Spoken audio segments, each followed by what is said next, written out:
विद्यार्थी मित्रांनो, मागच्या भागात आपण सायमल्टेनियस इक्वेशनच्या बाबतीत माहिती घेत होतो. त्यामध्ये 1.5 प्रॅक्टिस सेटमध्ये शाब्दिक उदाहरणे अभ्यासलो. इथे धड्यामधले सर्व कन्सेप्ट पूर्ण झालेले, संपलेले. आता या धड्यावर सरावासाठी जो प्रॉब्लेम सेट दिलेला असतो, त्या प्रॉब्लेम सेटमध्ये जी प्रॅक्टिस सेटमध्ये झालेली उदाहरणे आहेत त्यासारखी उदाहरणं प्रॉब्लेम सेटमध्ये असतात.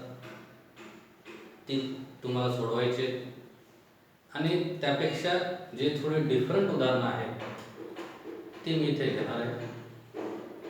आणि परीक्षेमध्ये तुम्हाला माहिती आहे 90 प्रमाणेच एक प्रश्न मल्टिपल चॉईस क्वेश्चनचा असतो, ज्याला थोडक्यात आपण MCQ म्हणतो. प्रत्येक धड्यामध्ये कन्सेप्टवर आधारित काही MCQs दिलेले असतात. धड्याखाली काही आहे, काही कन्सेप्टवर वेगळी सुद्धा विचारू शकतात. त्याच्यामुळे कन्सेप्ट शिकत असताना नीट लक्ष देऊन शिकायचं आहे. आणि त्यासाठी काही आपल्याला इथे प्रॉब्लेम सेटमध्ये MCQ दिलेले आहेत सरावासाठी. ही MCQ सोडवत असताना लक्षात घ्या, रीत तिथे करायची नसते, लिहायची नसते. आपल्याला फक्त जे उत्तर आहे त्याचा पर्याय आपल्याला फक्त लिहायचा असतो. परीक्षेमध्ये प्रश्न क्रमांक लिहायचा आणि त्यातला उपप्रश्न क्रमांक 1 आणि त्याच्यासमोर जे काही ऑप्शन असेल उत्तराचं, option A, option B, option C, option D, ते तेवढं लिहिलं तरी चालतं. किंवा जास्तीत जास्त त्या ऑप्शनमधले जी संख्या आहे, उत्तर आहे, ते लिहिलं तरी चालतं. पण इथे रीत करायची नाही. तरी सुद्धा उत्तर शोधण्यासाठी, उत्तर मिळवण्यासाठी आपल्याला काही कॅल्क्युलेशन्स करावे लागतात. ती मात्र रफ पेज जो केलेला असतो आपण उत्तरपत्रिकेमध्ये, तिथे कॅल्क्युलेशन करून आपण याची उत्तरं, यांचे ऑप्शन्स लिहायचे. मग त्या प्रकारचे हे MCQs बघू. पहिले MCQ पहा. To draw graph of 4x plus 5y is equal to 19. Find y when x is equal to 1. बघा, या प्रश्नामध्ये आपल्याला ग्राफ काढायचा नाहीये. या इक्वेशनचा जर आपल्याला ग्राफ काढायचा असेल आणि या इक्वेशन मध्ये x ची व्हॅल्यू जर 1 असेल तर y ची व्हॅल्यू काय मिळेल एवढंच आपल्याला इथे सांगायचंय. बघा, सिंपल आहे. ओरली मनातल्या मनात सुद्धा तुम्ही x ची किंमत ठेवून y ची किंमत शोधू शकता. प्रत्येक उदाहरणासाठी रीत करणं कंपल्सरी नाही. रफ मध्ये सुद्धा काही कॅल्क्युलेशन्स मनातल्या मनात करायला शिका, त्याच्यामुळे तुमचा वेळ वाचतो. पहा, या इक्वेशन मध्ये x ची किंमत आपल्याला 1 ठेवायची. मग 4 1 जा 4 आणि मग हा आलेला 4 इक्वेशन सोडवताना प्लसचा 4 इकडे येऊन काय होईल, मायनस होईल. आणि मग 19 - 4 इथे सबट्रॅक्शन येईल 50 आणि मग y ची किंमत काढायची. इथे 15 आलेले, 5y = 50 आणि मग हा गुणाकारातला 5 इकडे भागाकारात आला तर मग y ची किंमत मिळेल 15 / 5 म्हणजेच 3 आणि तो पॉझिटिव्ह आहे, लक्षात घ्या. म्हणून या MCQचं उत्तर आहे option B.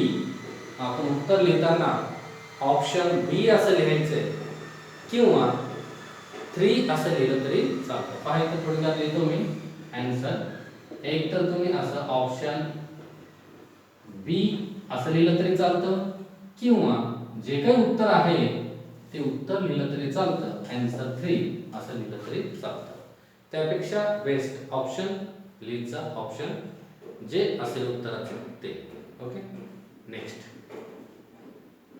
For simultaneous equations in variables x and y,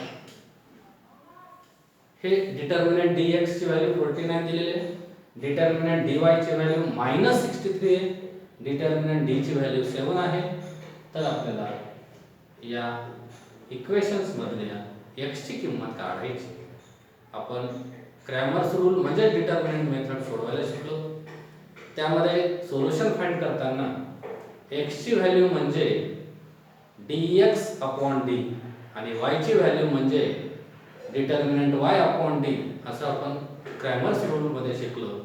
इथे आपल्याला फक्त x ची किंमत काढायला सांगितलेली आहे आणि x ची किंमत काढण्यासाठी बघा इथे रफमध्ये करतो मी dx अपॉन d हे सूत्र वापरावं लागतं. dx ची व्हॅल्यू आपल्याला ऑलरेडी दिलेली आहे 49 आणि d ची व्हॅल्यू पण ऑलरेडी दिलेली आहे 7 आणि 7 ने 49 ने डिवाइड केल्यानंतर क्वोशंट 7 येतो आणि तो प्लस आहे म्हणून आपलं उत्तराचा ऑप्शन आहे option A. Next find the value of. हे डिटर्मिनंट दिलेले आहे, या डिटर्मिनंटची व्हॅल्यू फाइंड करायची आपल्याला. तुम्हाला माहिती आहे क्रॉस मल्टिप्लिकेशन करून त्याच्यानंतर त्याची वजाबाकी करून व्हॅल्यू फाइंड करायची आणि हा क्रॉस मल्टिप्लिकेशन करताना हाच मल्टिप्लिकेशन पहिल्यांदा करायचं. मी इथे रफमध्ये सोडवतो पुढे 5 4 जा 20 -20 आणि सबट्रॅक्ट करायचं या दोघांचा गुणाकार 7 3 जा -21 हे -20 आणि हे मायनस इंटू मायनस प्लस 21 आणि या दोघांची वजाबाकी पॉझिटिव्ह 1 येतो. बघा यामध्ये पॉझिटिव्ह 1 असलेला ऑप्शन डी या एमसीक्यू चं उत्तर आहे. ओके, आता पुढे to solve x + y = 3 3x - 2y - 4 = 0 by determinant method find the value of d म्हटलेलं आहे.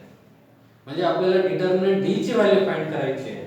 त्याच्यासाठी दोन linear equations in two variables दिलेले आहेत म्हणजेच एकंदरीत सायमल्टेनियस इक्वेशन दिलेले आहेत. डिटर्मिनंट d काढायचं आहे त्याची तुम्हाला रीत माहित आहे. पहिल्यांदा इक्वेशन्स ax + by = c च्या फॉर्म मध्ये असावे लागतात. पहिलं इक्वेशन आहे पण दुसरं नाही आहे आणि हा कन्वर्ट करण्यासाठी मायनसचा 4 तिकडे जाऊन प्लस होतो. पण आपल्याला फक्त d काढायचे आहे. कॉन्स्टंट या संख्यांची इथे गरज नाहीये. फक्त x आणि y चे कोएफिशिएंट्स आपल्याला इथे आवश्यक आहे. म्हणून काही इथे बदल न करता, कारण हे एमसीक्यू चं उत्तर आहे इथे रीत अपेक्षित नाही. बघा या x चा कोएफिशिएंट इथे लिहितो 1 आणि या y चा कोएफिशिएंट पण 1. या इक्वेशन मध्ये x चा कोएफिशिएंट 3 आणि y चा कोएफिशिएंट -2. फक्त आपल्याला d ची किंमत काढायला सांगितलेली आहे. या दोघांचा गुणाकार -2 आणि या दोघांचा गुणाकार -3. या दोघांची बेरीज येतं -5. d ची व्हॅल्यू -5 हे आलेले आहे. हे आपल्याला प्रश्नात विचारलेले आहे आणि या एमसीक्यू चं उत्तर आहे ऑप्शन सी. याप्रमाणे आपल्याला एमसीक्यू ची उत्तरं शोधता येतात. पहा यामधलं पुढचं एमसीक्यू आहे थोडंसं वेगळ्या प्रकारचं आहे. कन्सेप्टवर डिपेंड आहे, नीट लक्ष द्या. ax + by = c हे स्टँडर्ड फॉर्म मधला लिनियर इक्वेशन इनटू व्हेरिएबल. हा एक दुसरा linear equation into variable standard form मधला. म्हणजेच हे दोन सायमल्टेनियस इक्वेशन्स. याच्यामध्ये कंडिशन दिलेले पहा. या दोघांचा गुणाकार नॉट = b आणि m च्या गुणाकाराशी. एक गोष्ट लक्षात घ्या, हे दोन गुणाकार इक्वल नाहीत आणि जेव्हा हे दोन गुणाकार इक्वल असतात किंवा जेव्हा दोन संख्या इक्वल असतात तुम्हाला माहित आहे त्यांची वजाबाकी 0 येते. पण हे इक्वल नाहीत याचा अर्थ यांची वजाबाकी 0 नाही. सिंपल आहे. बघा 8 + 8 वजाबाकी किती येतं 0 आणि 8 नॉट = 7 याचा अर्थ हे दोघं इक्वल नाहीत आणि इक्वल नाहीत म्हणजे यांची वजाबाकी किती येणार 1 येणार म्हणजे 0 येत नाही. मग या दोघांचा गुणाकार म्हणजेच ही किंमत, या दोन किमती इक्वल नाहीत. इक्वल असतील तर वजाबाकी 0 येतं. इक्वल नाहीत याचा अर्थ वजाबाकी 0 नाही असा याचा अर्थ असतो. Then these simultaneous equations have.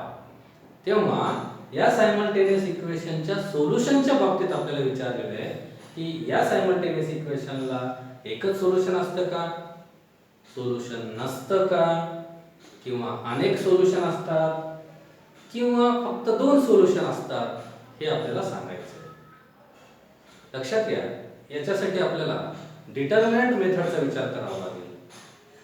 Determinant d जर काढायचं असेल तर आपण काय करतो पहा. x चा कोएफिशिएंट a, y चा कोएफिशिएंट b या सेकंड इक्वेशन मधला x चा कोएफिशियंट m आणि y चा कोएफिशियंट n आणि मग या डिटर्मिनंटची व्हॅल्यू काढताना या दोघांचा गुणाकार करतो a * n आणि मायनस या दोघांचा गुणाकार करतो b * n आणि या दोघांची वजाबाकी जर 0 आली तर काय होतं, d ची व्हॅल्यू, डिटर्मिनंट d ची व्हॅल्यू हे दोघं जर समान असतील याप्रमाणे तर ही किंमत काय येतं 0 आणि डिटर्मिनंट d ची व्हॅल्यू 0 आल्यावर काय होतं, क्रॅमर्स रूल प्रमाणे dx/d म्हणजे कोणाची किंमत असतं x ची आणि y म्हणजे काय असते dy/d आणि मग d जर 0 आला तर आपण रॅशनल नंबर मध्ये शिकलो की डिनॉमिनेटर हा 0 नसतो, कारण 0 ने डिवाइड करणे हे अनडिफाइंड क्रिया आहे, म्हणून d 0 नसायला पाहिजे हे आपण रॅशनल नंबर्स मध्ये शिकलो, बरोबर. मग d 0 नसेल तरच त्या ठिकाणी x आणि y च्या किमती येऊ शकतात आणि d जर 0 आला की x आणि y च्या किमती नॉट डिफाइंड असतात, म्हणजे सोल्युशन येणार नाही. इथे आहे नो सोल्युशन. पण कधी, जर d ची व्हॅल्यू काय असेल 0, d ची व्हॅल्यू 0 असेल तर x आणि y नॉट डिफाइंड येतात आणि x आणि y नॉट डिफाइंड आल्यामुळे उत्तर काय येऊ शकतं, नो सोल्युशन. पण इथे आपल्याला सांगितलेलं आहे की या d ची व्हॅल्यू 0 कधी येतं, जर हे दोन संख्या याप्रमाणे समान असतील तर, बरोबर आहे. मग ह्या दोन संख्या समान नाहीत असं आपल्याला सांगितलेलं आहे आणि या दोन संख्या समान नाहीत याचा अर्थ d ची किंमत 0 नाही. याचा थोडक्यात अर्थ असा आहे, येणारी d ची व्हॅल्यू 0 नाही आणि मग d ची व्हॅल्यू 0 नाही तर आपण x आणि y च्या किमती शोधू शकतो, म्हणजेच या सायमल्टेनियस इक्वेशनला एक सोल्युशन येतं. आपण डिटर्मिनंट मेथडने सोल्युशन फाइंड केलं, प्रत्येक वेळा एकच सोल्युशन आलेलं आहे, पण एक सोल्युशनच येतं, म्हणून या एमसीक्यूचं उत्तर आहे ओन्ली वन कॉमन सोल्युशन. का ओन्ली वन कॉमन सोल्युशन येतं, सिंपल आहे, हे d आहे, d ची व्हॅल्यू काय नाही 0 नाही. का 0 नाही, मी सर्व त्याचा बेस सांगितलेला आहे. हे दोन गुणाकार इक्वल असतील तरच 0 येतं आणि 0 असेल तर सोल्युशन येत नाही. पण हे दोन गुणाकार इक्वल नाहीत हे आपल्याला प्रश्नात दिलेलं आहे, म्हणजे d ची व्हॅल्यू याप्रमाणे काढतो आपण, जे 0 नाही, 0 नसल्यामुळे या सायमल्टेनियस इक्वेशनचा एक सोल्युशन येतो. Means this simultaneous equations have only one common solution. हे आपलं उत्तर आहे आणि त्या उत्तराचं ऑप्शन आहे ऑप्शन ए. प्रॉब्लेम सेटमध्ये महत्त्वाची काही शाब्दिक उदाहरणे आहेत. प्रॅक्टिस सेटमध्ये आपण बरीच शाब्दिक उदाहरणे सोडवली. प्रॉब्लेम सेटमध्ये एमसीक्यू आता पाहिलं आपण. त्याच्यानंतर काही प्रश्न आहेत ज्यासारखे सर्व प्रश्न आपण प्रॅक्टिस सेटमध्ये सोडवलेले आहेत आणि प्रॉब्लेम सेटमधला 6वा प्रश्न जो आहे तो आताच शासनाच्या नियमाप्रमाणे तो वगळण्यात आलेला आहे. ते तुम्हाला वेळोवेळी सूचनेनुसार कळेल आणि यामध्ये राहिलेले शाब्दिक उदाहरणे जी महत्त्वाची असतात, जी कळायला थोडीशी कठीण असतात, या शाब्दिक उदाहरणामधली एक ॲक्टिव्हिटी दिलेली आपल्याला, ती ॲक्टिव्हिटी आपण पूर्ण करू. पहिल्यांदा उदाहरण वाचू. अ 2 digit number and the number with digits interchanged add up to 143. म्हणजे एक 2 अंकी संख्या, कुठलीही 2 अंकी संख्या, उदाहरणार्थ आपण 54 गृहीत धरू. 54 मध्ये डिजिट कोणकोणते आहेत, युनिट प्लेसला 4 आणि टेन्स प्लेसला 5. आणि मग त्या डिजिट मध्ये जर आपण चेंज केलं, इंटरचेंज केलं, तर 54 च्या ऐवजी आपल्याला जो नंबर मिळेल तो 45 मिळेल, कारण डिजिट्स मध्ये आपण इंटरचेंज करतोय. आणि मग ज्या दोन संख्या मिळाल्यात ते जर आपण मिळवलो ऍड अप, तर त्यांची बेरीज दिलेल्या कंडिशन प्रमाणे 143 आहे. हा एक भाग आहे या उदाहरणामधला. पुढे in the given number the digit in the unit place is 3 मोर. बघा काय सांगितलेलं आहे. In the given number the digit in unit place is 3 मोर. जो युनिट प्लेसला डिजिट आहे तो मोठा आहे. कितीने मोठा आहे? 3 ने. कोणापेक्षा? Than the digit in the tens place. उदाहरणार्थ युनिट प्लेसला आपण 7 घेऊ आणि मग तो मोठा आहे 3 ने टेन्स प्लेसच्या डिजिट पेक्षा. मग टेन्स प्लेसला 3 ने लहान डिजिट येईल, थोडक्यात 4 येईल. उदाहरणार्थ 47. 7 हा 4 पेक्षा 3 ने मोठा आहे असा अर्थ याचा. And then find the original number. तेव्हा आपल्याला ज्या नंबर बद्दल सांगितलेले आहे उदाहरणार्थ तो ओरिजिनल नंबर फाइंड करायचा आहे. त्यासाठी आपल्याला बऱ्याच गोष्टी इथे लिहून दिलेल्या आहेत. त्याच्यामध्ये रिकाम्या जागा भरायचे आहेत. यातून बऱ्याच गोष्टी आपल्याला हिंट मिळतील आणि नंबर जे डिजिट जे आहेत त्या नंबर मधले ते काय गृहीत धरायचे ते पण ऍक्टिव्हिटी मध्ये दिलेले आहेत. त्यानुसारच पूर्ण करायचं आहे. इथे मनाने आपल्याला नंबर्स गृहीत धरायचे नाहीत. बघा मी थोडक्यात लिहिलेलं इथं पुस्तकात पूर्ण आहे. तुम्ही पुस्तक समोर ठेवला तर लक्षात येईल. Let digit in unit place x and digit in tens place y. Unit प्लेसला समजा x हा नंबर डिजिट आहे आणि टेन्स प्लेसला y हा डिजिट आहे असं गृहीत धरलेलं आहे. ऍक्टिव्हिटी मध्ये सांगितलेलं आपल्याला ऑलरेडी दिलेलं आहे. मग ओरिजिनल नंबर काय येतो? सिंपल आहे. बघा मी सांगितल्याप्रमाणे 47 जर नंबर लक्षात घेतला उदाहरणार्थ तर हा 47 याचा एक्सपांडेड फॉर्म कसा येतो तुम्हाला माहित आहे. 40 + 7 आणि हा 7 युनिट प्लेसला असल्यामुळे इथे आपल्याला हे 7 × 1 एक्सपांडेड फॉर्म लिहिता येतं. 40 टेन्स प्लेसला असल्यामुळे डिजिट 4 आणि प्लेस व्हॅल्यू 10. 4 × 10 ही याची प्लेस व्हॅल्यू आहे आणि ही याची प्लेस व्हॅल्यू. मग याप्रमाणे हा 4 × 10 40, 7 × 1 7 आणि या दोघांची बेरीज 47. तसा हा ओरिजिनल नंबर मिळतो. जसा हा ओरिजिनल नंबर मिळाला या पद्धतीने तसाच हा ओरिजिनल नंबर मिळतो. ते आपल्याला इथे पूर्ण करायचं आहे. युनिट प्लेसला x आहे प्लस याप्रमाणे प्लस केलं जातं. टेन्स प्लेसला जो डिजिट आहे y त्याला 10 ने गुणावं लागतं. कारण इथे बघा सांगितलेलं आहे मी टेन्स प्लेसला 4 आहे त्याला 10 ने गुणावं लागतं तेव्हाच 40 ही संख्या येतं. सिंपल आहे. तो टेन्स प्लेसला आहे म्हणून त्याला प्लेस व्हॅल्यू 10 ने गुणायचं. मग या डिजिटला 10 ने गुणायचं. ही पहिली रिकामी जागा आहे. 10 × y 10y + x हा ओरिजिनल नंबर आहे. जसा हा मी कळण्यासाठी 47 गृहीत धरला होता.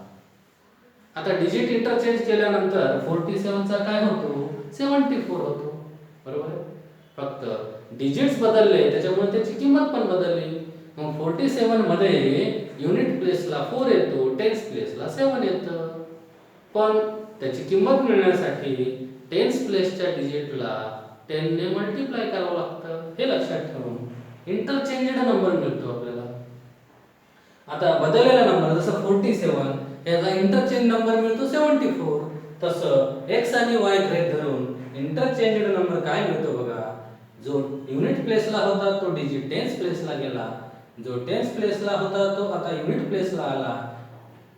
टेन्स प्लेसला आला.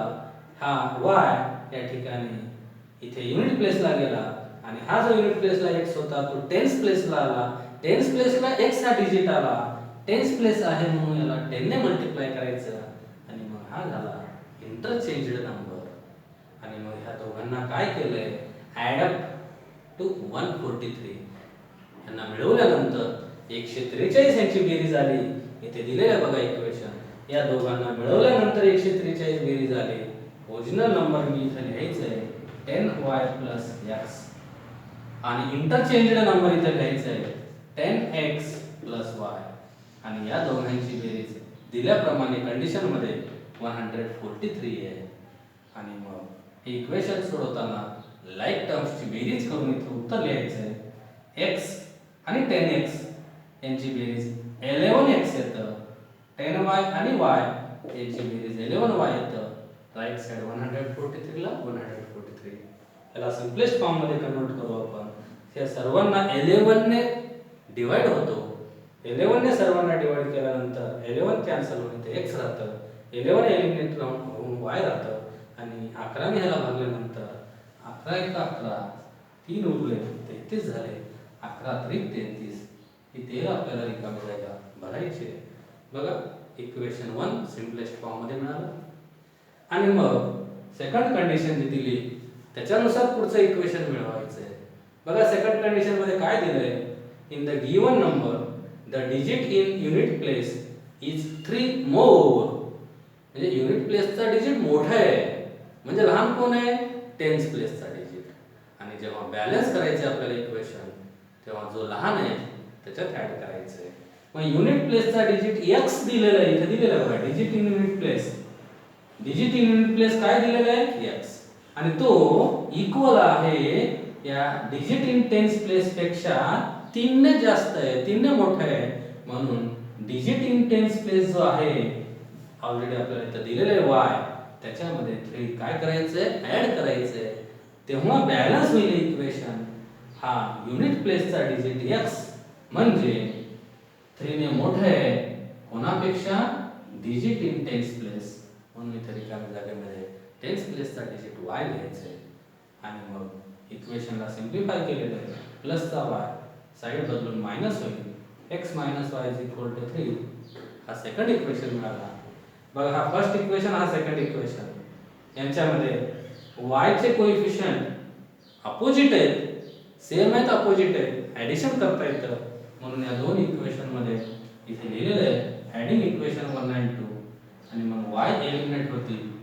x प्लस x याची बेरीज 2x आली आणि 13 प्लस हा 3 कॉन्स्टंट यांची बेरीज इथे लिहायची 16. आणि मग हा 2 इकडे 16 च्या भागाकारात जाईल. 16 भागिले 2 8 येईल. जी x ची व्हॅल्यू आहे.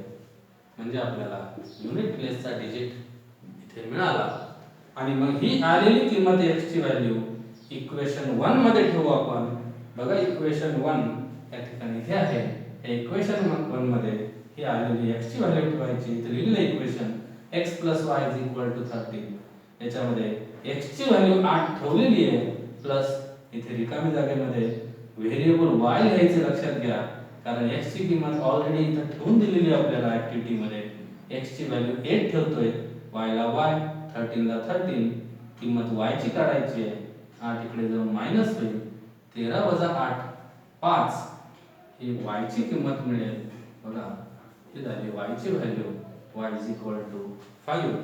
आणि मग x आणि y च्या किमती मिळाल्या की आपल्याला जो नंबर विचारला तो फाइंड करता येतो. ओरिजिनल नंबर फाइंड करता येईल किंवा इंटरचेंज नंबर फाइंड करता येईल. जे प्रश्नात विचारले ते फाइंड करायचं आहे. ओरिजिनल नंबर फाइंड करायला सांगितलेला आहे जो 10y x आहे. यामध्ये x आणि y च्या किमती ठेवायचे आहेत. 10 into y, y ची किंमत 5 आली म्हणून 10 5 50 प्लस x ची किंमत 8 आलेली आहे. 50 अधिक 8 x ची किंमत, y ची किंमत 5 आली. 5 10 50 इथे रिकामी जागा ठेवलेली आहे. प्लस x ची किंमत 8 आलेली आहे. ही 8 किंमत ठेवलेली आहे. आणि या दोघांची बेरीज 58 हे आपल्याला प्रश्नात विचारलेला ओरिजिनल नंबर आहे, रिक्वायर्ड नंबर आहे. अशा प्रकारे ही ऍक्टिव्हिटी पूर्ण करायची.